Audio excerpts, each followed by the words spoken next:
2025 সালে Malaysia student visa apply করতে চাচ্ছেন, সঠিক তথ্য জেনে অ্যাপ্লাই করুন। কারণ এখন হচ্ছে প্রচুর পরিমাণে মালয়েশিয়া ইমিগ্রেশন থেকে অ্যাপ্রুভাল রিজেক্ট হচ্ছে। সো অ্যাপ্লাই করার আগে সঠিক তথ্য, পূর্ণাঙ্গ তথ্য জেনে মালয়েশিয়ার 2025 স্টুডেন্ট ভিসার জন্য অ্যাপ্লিকেশন করুন। বিস্তারিত জানতে ভিডিওটির সাথেই থাকুন।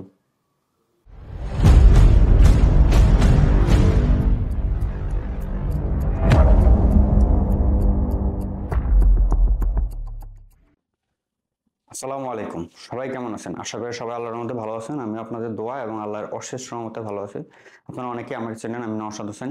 মালয়েশিয়া সিটি ইউনিভার্সিটি থেকে ব্যাচেলর কমপ্লিট করে মাস্টার্স করছি এবং বর্তমানে আমি পিএইচডি ক্যান্ডিডেট, অর্থাৎ নেক্সট মে ইনটেকে আমি পিএইচডি শুরু করতেছি, মে ইনটেকে জয়েন করতেছি। আজকে আমি কোনো স্পেসিফিক টপিকস বা সাবজেক্টের উপর বা কোনো ইউনিভার্সিটির উপর বেস করে মূলত এই ভিডিওটা বানাচ্ছি না।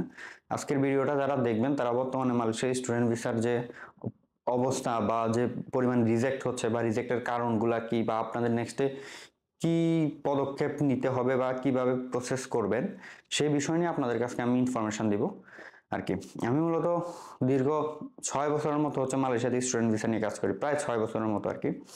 এই দীর্ঘ অভিজ্ঞতা থেকে এবার 2025-এ এসে টোটালি ব্যতিক্রমী অভিজ্ঞতা হয়েছে বর্তমানে মালয়েশিয়াতে। বর্তমানে মালয়েশিয়াতে প্রচুর পরিমাণে ভিসা রিজেক্ট হচ্ছে, Bangladeshi file, not others country, only Bangladeshi ফাইলগুলো। সেটার অনেকগুলো ভ্যালিড রিজন আছে। কারণ গত 23-24 সালে অসংখ্য স্টুডেন্ট মালয়েশিয়াতে এন্ট্রি করছে। আমার মনে হয় তার 10% স্টুডেন্টও মালয়েশিয়াতে প্রপারলি স্টাডি কন্টিনিউ করে নাই, সরি, ঠিক আছে। তার মধ্যে আপনার যার কারণে বাংলাদেশি স্টুডেন্টদের জন্য অত বেশি ইন্টারেস্ট মালয়েশিয়ান গভর্নমেন্ট দেখাচ্ছে না। আগে মূলত ভিসার কয়েকটা ইজি স্টেপ ছিল, জাস্ট ইএমজিএস থেকে অ্যাপ্রুভাল হলে ইমিগ্রেশনে গেলে 2-3 দিনে অ্যাপ্রুভাল চলে আসতো। দেন বাংলাদেশ থেকে আপনার ই ভিসার জন্য অ্যাপ্লাই করে ই ভিসা উঠে চলে আসতে পারতো। এরপর গভর্নমেন্ট এটাকে আরেকটু কঠিন করার জন্য 2023-এর এপ্রিলের 1 তারিখ থেকে বাংলাদেশের মালয়েশিয়ান এম্বাসিতে স্টুডেন্টদের জন্য ভিসা ইন্টারভিউর অ্যারেঞ্জমেন্ট করলো। সেটা দীর্ঘ সেই 2023-এর এপ্রিলের 1 তারিখ থেকে 24 সাল পর্যন্ত, এখন পর্যন্ত সেটা বহাল আছে। আগে যেটা হয়তো আপনার একাডেমিক ডকুমেন্টসগুলো আপনার শুধু ইএমজিএস থেকে প্রপারলি চেক করা হয়তো, ডকুমেন্টস ওকে থাকলেই দেন ইমিগ্রেশন অ্যাপ্রুভালের জন্য দিয়ে দিত। ইমিগ্রেশন থেকে অ্যাপ্রুভাল আসলে সেটা আপডেট হয়ে আপনারা ভিসা উঠে চলে আসতে পারতেন। এম্বাসি থেকে ইন্টারভিউ দিয়ে, বা অনেক ক্ষেত্রে ইন্টারভিউ হতো না, এই আর কি। এবং এখন যেটা হচ্ছে, লো বাজেটের যে ইউনিভার্সিটিগুলো আছে এগুলোতে মূলত বাংলাদেশি স্টুডেন্টরা এসে পড়ে না। লো বাজেটের ইউনিভার্সিটি, কলেজ যেটাই বলি না কেন, এগুলোতে এসে স্টুডেন্টরা পড়াশোনা করে না, ম্যাক্সিমামই মিসিং হয়ে যায় এরা। যার কারণে গত নভেম্বর থেকে শুরু করে, বিশেষ করে সেপ্টেম্বর থেকে ঝামেলাটা শুরু হয়েছে। সেপ্টেম্বর থেকে শুরু করে ধাপে ধাপে ওরা লো বাজেটের ইউনিভার্সিটি কলেজগুলো কিন্তু একরকম বাংলাদেশি স্টুডেন্টের জন্য অ্যাপ্লিকেশন বন্ধ করে দিচ্ছে। কীভাবে বন্ধ করে দিচ্ছে? ওরা কেডিএন যে লাইসেন্সটা সেটা হোল্ড করে দিছে, অনেক জায়গায় ক্যান্সেল করে দিছে, ঠিক আছে। যার কারণে আপনার এখন এই লো বাজেটের ইউনিভার্সিটি কলেজগুলোতে স্টুডেন্ট আসা এক প্রকার বন্ধ হয়ে গেছে। এই প্রবলেমটা সেপ্টেম্বর থেকে শুরু হয়ে ডিসেম্বর পর্যন্ত খুব একটা হট টপিক ছিল বাংলাদেশি মার্কেটে। তারপরে ওরা এখন যেটা করলো, আগে বাংলাদেশি স্টুডেন্টদের জন্য 5 বছর, 6 বছর, 8 বছর, 10 বছর স্টাডি গ্যাপও এখানে মালয়েশিয়াতে ইজিলি ভিসা হয়ে যেত, অ্যাপ্রুভাল হয়ে যেত, ভিসা হয়ে যেত। সেটাও এখন এক প্রকার বন্ধ। এখন স্টাডি গ্যাপ ফাইল পাইলেই ইএমজিএস থেকে আপনার অ্যাপ্রুভাল হয়ে যায়, কিন্তু ইমিগ্রেশন থেকে অ্যাপ্রুভাল দেয় না।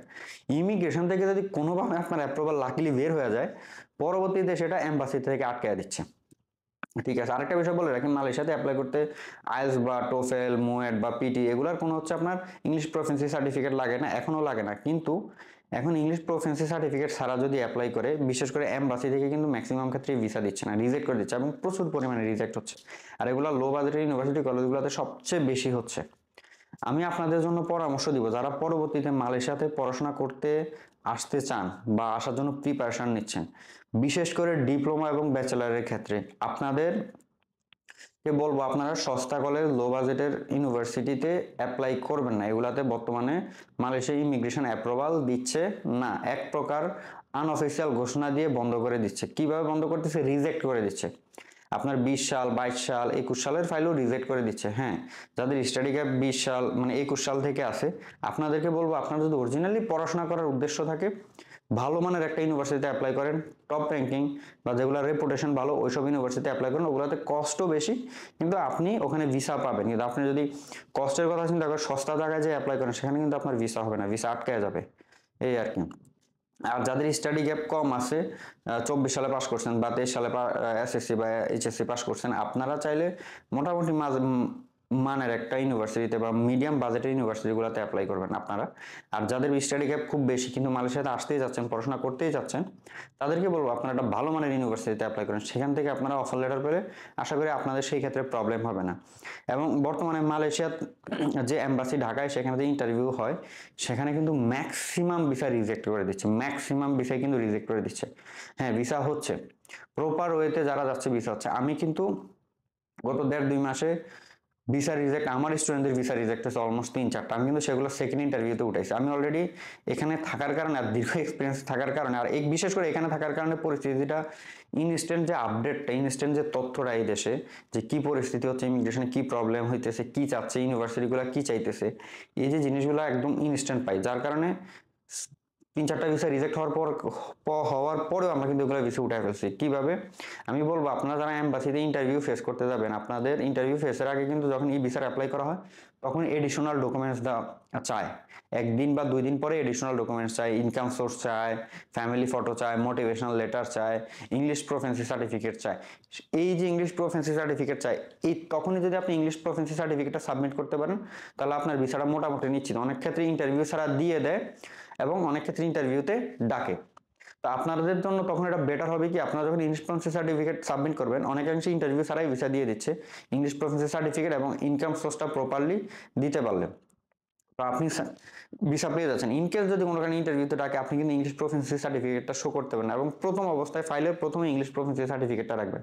এটা আইএলটিএস হতে পারে, টোফেল হতে পারে, লিঙ্গ স্কিল হতে পারে, ক্যামব্রিজ অ্যাডভান্স ইংলিশ হতে পারে। তো এগুলো সাবমিট করে যখন ভিসা অফিসার আপনার এই ডকুমেন্টসটা দেখবে, তখন চিন্তা করবে যে এই স্টুডেন্টটা যেহেতু তার ইংলিশ প্রফেন্সি সার্টিফিকেট আছে, সে অরিজিনাল স্টুডেন্ট বা সে অরিজিনালি পড়াশোনা করতে যাচ্ছে, এই জন্যই সে ইংলিশের কোর্সটা আগে করেই এক্সামটা অ্যাটেন্ড করে তার রেজাল্টটা নিয়ে আসছে। এটা একটা পজিটিভ জিনিস কাজ করে। আমি আপনাদেরকে বলবো, বিশেষ করে যাদের স্টাডি গ্যাপ আছে, আপনারা ইংলিশ প্রফেন্সি সার্টিফিকেট ছাড়া এম্বাসির কাছে যাবেন না। চেষ্টা করবেন প্রথমেই যখন অ্যাপ্লাই করেন, ইএমজিএস করার সময় আপনারা চেষ্টা করবেন ইংলিশ প্রফেন্সি সার্টিফিকেটটা সাবমিট করতে। চেষ্টা করবেন না, আমি বলবো যাদের স্টাডি গ্যাপটা বেশি, 20 সাল, 21 সাল, 22 সালে আর আপনারা এখন অ্যাপ্লাই করবেন, আপনাদেরকে বলবো আপনারা মাস্ট ইংলিশ প্রফেন্সি সার্টিফিকেট সহ ইএমজিএস এর প্রসেস শুরু করবেন। তাহলে আপনাদের ভিসা অ্যাপ্রুভালে তেমন কোনো ইস্যু হবে না। হয়তোবা কোনো কারণে যদি রিজেক্ট করে দেয় বা এডিশনাল ডকুমেন্টস হয়, সেই ক্ষেত্রে কিন্তু ইমিগ্রেশন কিন্তু আগে কোনো প্রকার একাডেমিক ডকুমেন্টস চেক করতো না, জাস্ট ইএমজিএস থেকে সব কনফার্মেশন দিলে ওরা অ্যাপ্রুভাল দিয়ে দিত। এখন কিন্তু ইএমজিএস এর বাদেও ইমিগ্রেশন কিন্তু আপনার সকল প্রকার ডকুমেন্টস, একাডেমিক ডকুমেন্টসগুলো চেক করার পর ওরা কিন্তু এখন ফাইল স্টাক করে দেয় 35% যায়। কি চায় ওরা? ইনকাম সোর্স চায়, স্পন্সর লেটার চায়। এই জিনিসগুলো আপনারা যদি প্রপারলি এবং অথেন্টিক দিতে পারেন, তাহলে কিন্তু আপনার ভিসা অ্যাপ্রুভাল হয়ে যাবে, আর নয়তোবা কিন্তু রিস্ক হয়ে যায়। এবং আপনি এই ক্ষেত্রে চেষ্টা করবেন ভালো ইউনিভার্সিটি চুজ করার জন্য। এদের মাথায় একটা জিনিস কাজ করে যে আপনি ভালো ইউনিভার্সিটিতে অ্যাপ্লাই করছেন, একটা এক্সপেন্সিভ ইউনিভার্সিটি অ্যাপ্লাই করছেন, আপনি প্রথম অবস্থায় একটা 1 সেমিস্টার ভালো ইউনিভার্সিটিতে 1 সেমিস্টার ফি দিয়ে আসতে কিন্তু 20 থেকে 21,000 বা অনেক ক্ষেত্রে 25-30,000 রিঙ্গিত পড়ে যায়। তো ওদের যে জিনিসটা কাজ করে যে ভালো ইউনিভার্সিটি অ্যাপ্লাই করছে, একটা বিগ অ্যামাউন্ট দিয়ে আসতেছে, তার মানে সে এখানে পড়াশোনা করবে। ঠিক আছে, বিশেষ করে স্টাডি গ্যাপ তাদের জন্য এই কথাটা। এবং আবারও বলি, যাদের স্টাডি গ্যাপ নাই, 23-24 সালে পাস করছেন, আপনারা মিডিয়াম বাজেট ইউনিভার্সিটিতে অ্যাপ্লাই করলেও আশা করি আপনাদের অ্যাপ্রুভাল চলে আসবে। তবে সবার ক্ষেত্রে একদম কমন একটা কথা বলবো, সবাই চেষ্টা করবেন ইংলিশ প্রফেন্সি সার্টিফিকেটটা দিয়েই ইএমজিএসটা প্রসেস করতে। যাদের স্টাডি গ্যাপ নাই, আশা করি তাদের ক্ষেত্রে তেমন প্রবলেম হবে না। তবে এমবাসি পর্যন্ত যাওয়ার আগে চেষ্টা করবেন ইংলিশ প্রফেন্সি সার্টিফিকেটটা রেডি করে ফেলতে, বা একটা পরীক্ষা অ্যাটেন্ড করে সেটা রেজাল্ট হাতে রেখে দিতে আর কি। এই হচ্ছে অবস্থা। 2025 সালে যারা মালয়েশিয়াতে স্টুডেন্ট ভিসা অ্যাপ্লাই করবেন, আপনাদেরকে খুব সতর্কতার সহিত বলবো, বুঝে শুনে সঠিক মাধ্যম থেকে অ্যাপ্লাই করবেন। যার মাধ্যমেই করেন সঠিকভাবে যাচাই করবেন তার এক্সপিরিয়েন্স কিরকম, সে প্রপারলি ফাইল করাইতে পারবে কিনা, বর্তমান যে প্রেক্ষাপটে, ওই প্রেক্ষাপটের সাথে সে যে নতুন যে নিউজগুলো, আপডেটগুলো হচ্ছে ইমিগ্রেশনে, ইএমজিএসে বা এমবাসিতে, ওগুলোর সাথে সে অবগত আছে কিনা, এই বিষয়গুলো যাচাই বাছাই করে আপনারা অ্যাপ্লাই করবেন। এটা আপনাদেরকে বলবো, এই আর কি। আর সঠিক মাধ্যম চুজ করার জন্য চেষ্টা করবেন, নয়তোবা আপনারা ফাইন্যান্সিয়ালি ক্ষতিগ্রস্ত হবেন। কারণ প্রচুর পরিমাণে ফাইল 35% যায় আটকে দিচ্ছে এবং এডিশনাল ডকুমেন্টস চাচ্ছে। এডিশনাল ডকুমেন্টস দেওয়ার পরেও ফাইল রিজেক্ট করে দিচ্ছে, কারণ আপনি যে এডিশনাল ডকুমেন্টসটা দিচ্ছেন ওটা ওদের কাছে ভ্যালিড বা অথেন্টিক মনে হচ্ছে না, তার জন্য রিজেক্ট করে দিচ্ছে। তো ও ডকুমেন্টসটা কীভাবে অথেন্টিক করতে হবে, এরকম এক্সপিরিয়েন্স জানাশোনা লোকের কাছে আপনারা অবশ্যই যাবেন বা অ্যাপ্লাই করবেন তাদের মাধ্যমে, এই আর কি। আমি আশা করি ভিডিওতে আমি যে মেইন পয়েন্টটা আপনাদের বুঝাইতে চাইছি সেটা আপনারা বুঝতে পারছেন। তারপরেও আমি একটু সংক্ষেপে আপনাদেরকে সামারি আকারে একটু বলি। 2025 সালে যারা মালয়েশিয়াতে স্টুডেন্ট ভিসা অ্যাপ্লাই করতে চান, ফার্স্ট অফ অল যাদের স্টাডি গ্যাপ আছে আপনারা চেষ্টা করুন একটা ভালো মানের ইউনিভার্সিটিতে অ্যাপ্লাই করতে, যদি আপনি ফাইন্যান্সিয়ালি ক্ষতিগ্রস্ত না হইতে চান, অর্থাৎ আপনার ইএমজিএস ফিটা যদি লস না যেতে চান। এবং যাদের স্টাডি গ্যাপ নাই, 1 বছর 24 সালের বা 23 সালের 1 বছর 1.5 বছর স্টাডি গ্যাপ, তাদেরকে বলবো আপনারা মোটামুটি একটা মিডিয়াম রেঞ্জের বা মিডিয়াম কস্টিং এর বা মিডিয়াম রেপুটেশন সম্পন্ন একটা ইউনিভার্সিটিতে অ্যাপ্লাই করবেন, আশা করি আপনাদের প্রবলেম হবে না। আর যাদের স্টাডি গ্যাপ আছে তারা চেষ্টা করবেন ইংলিশ প্রফিসিয়েন্সি সার্টিফিকেট সহ প্রোফাইলটা অনলাইন করতে, মানে ইএমজিএস প্রসেসটা স্টার্ট করতে। তাহলে আপনাদের রিজেক্টের সম্ভাবনা খুব কম থাকবে এবং আশা করি অ্যাপ্রুভালটা খুব দ্রুত হবে, বা ভিসা অফিসারের ক্ষেত্রে বা ইমিগ্রেশন অফিসারের ক্ষেত্রে একটা পজিটিভ জিনিস কাজ করবে। আর সবার জন্য একটা পরামর্শ থাকবে যে আপনারা এমবাসি ফেস করার আগে অবশ্যই ইংলিশ প্রফিসিয়েন্সি সার্টিফিকেটটা রেডি রাখবেন, বিশেষ করে ই ভিসা অ্যাপ্লিকেশনের আগে। কারণ ই ভিসা অ্যাপ্লিকেশন করলে 95% ফাইলে হচ্ছে আপনার এডিশনাল ডকুমেন্টসটা প্রপারলি দিতে পারলে কিন্তু ইন্টারভিউ ছাড়া ভিসা দিয়ে দেয়। ঠিক আছে, 2-1টা ছাড়া যদি স্টাডি গ্যাপ বেশি আছে এগুলোর ইন্টারভিউতে ডাকে। তো সেক্ষেত্রে আপনার ইংলিশ প্রফিসিয়েন্সি সার্টিফিকেটটা হাতে থাকলে কি হবে, আপনার জন্য এটা অনেক বেশি প্লাস পয়েন্ট হবে আর কি। এই বিষয়গুলোই বুঝাইতে চাইতেছি। আর যারা লং স্টাডি গ্যাপ 18-19 সালের অ্যাপ্লিকেশন আপনারা চেষ্টা করবেন না অ্যাপ্লিকেশন করার জন্যই। 18 সাল 19 সালে পাস করছেন বা 20 সালে পাস করছেন। আর বিশেষ করে মেইন পয়েন্ট যেটা, যাদের সিজিপিএ লো বা জিপিএ লো, মাস্টার্সের ক্ষেত্রে হোক, ব্যাচেলারের ক্ষেত্রে হোক, ডিপ্লোমার ক্ষেত্রে হোক, আপনাদেরকে বলবো যে আপনাদের যাদের রেজাল্ট খারাপ আপনারা চেষ্টা করবেন একদম লো রেজাল্ট হলে অ্যাপ্লাই না করার জন্য। কারণ লো রেজাল্টগুলোতে এখন কিন্তু অ্যাপ্রুভাল দিচ্ছে না, এবং অ্যাপ্রুভাল কোনোভাবে যদি লাকিলি বের হয়ে যায় সেটা কিন্তু এমবাসিতে যায় আবার প্রবলেম হচ্ছে। এই জিনিসগুলো মাথায় রাখবেন। আরেকটা জিনিস পরামর্শ দিব, অনেকে এসএসসি পাস করছেন, এইচএসসি পাস করছেন, অনেকে আপনারা অনেকের রং পরামর্শ বলবো এটা, যে ভুলভাল পরামর্শ দিয়ে আপনাদেরকে ডিপ্লোমা অ্যাপ্লাই করায়। ভাই আপনারা ডিপ্লোমা অ্যাপ্লাই করেন না, এটা একটা বোকামি। যারা ইন্টারমিডিয়েট পাস করছেন তারা ডিপ্লোমা অ্যাপ্লাই করেন, এটা হচ্ছে আমার ব্যক্তিগতভাবে আমার এক্সপিরিয়েন্স থেকে বলবো যেটা আপনাদের সময় এবং টাকা দুইটাই নষ্ট হয়। যারা ইন্টারমিডিয়েট পাস করে অর্থাৎ এইচএসসি পাস করে ডিপ্লোমা অ্যাপ্লাই করেন, আপনাদের সময় এবং টাকা দুইটাই নষ্ট হয়। আপনারা যেটা করবেন ব্যাচেলারে অ্যাপ্লাই করার জন্য ট্রাই করবেন। আর মাস্টার্স আর পিএইচডির ক্ষেত্রে আসলে তেমন কোনো প্রবলেম নাই।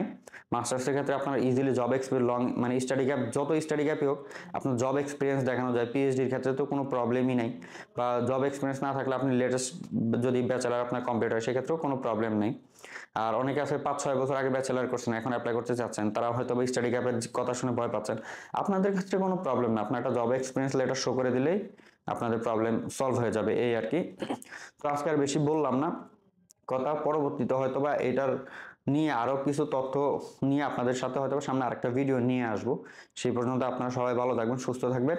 এবং ভিডিও লাস্টে একটা জিনিস বলে রাখি, আপনারা যারা মালয়েশিয়াতে অ্যাপ্লাই করতে চান চাইলে তারা সরাসরি আমার সাথে অথবা আমার অফিস এনএস গ্লোবাল এডুকেশনে যোগাযোগ করতে পারে। এই ভিডিও ডিসক্রিপশনে আমি আমার অফিসের অ্যাড্রেস, কন্ট্যাক্ট ডিটেলস এবং আমার কন্ট্যাক্ট ডিটেলস আপনাদেরকে ডিসক্রিপশনে দিয়ে রাখবো। আপনারা চাইলে আমার সাথে যোগাযোগ করতে পারেন, এই আর কি। সবাই ভালো থাকবেন, সুস্থ থাকবেন। আল্লাহ হাফেজ।